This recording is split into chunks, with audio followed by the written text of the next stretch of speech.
y a des photos dans l'histoire des 30-40 dernières années qui ont eu cette vertu paradoxale, comme ça, d'un seul coup, de réveiller les opinions. Il peut arriver qu'une image, lorsqu'elle fait ainsi le tour du monde, ait cette vertu d'éveiller les consciences, de casser la mécanique froide des chiffres, de donner un visage à ce qui n'était jusque-là que des statistiques.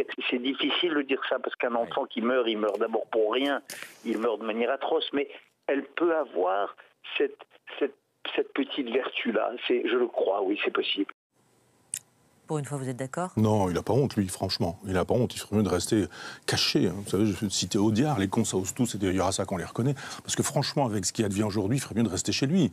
Voilà, il n'y a monsieur... définitivement rien qui peut vous mettre d'accord. Enfin, si, sûrement, peut-être des choses, mais pas ça. Je veux dire, voilà quelqu'un qui a invité à bombarder la Libye, qui a invité à tuer des Libyens, sous prétexte qu'en tuant des Libyens, on rendrait possible la démocratie. On a détruit un État qui valait ce qu'il valait, mais avec lequel on pouvait discuter. On pouvait discuter avec un interlocuteur, l'interlocuteur qui était Kadhafi. Là, on ne peut plus rien faire avec la Libye, c'est une base extraordinaire pour le terrorisme aujourd'hui.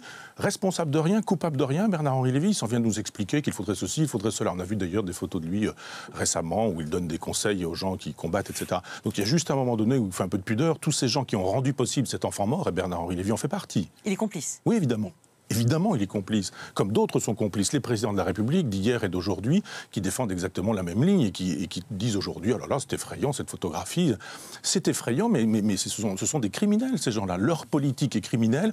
On devrait commencer par arrêter cette politique. Un chef d'État qui voudrait être chef d'État dignement en France aujourd'hui pourrait dire « On arrête cette politique internationale et on en aura une autre, plutôt indépendante. On n'a plus les moyens. »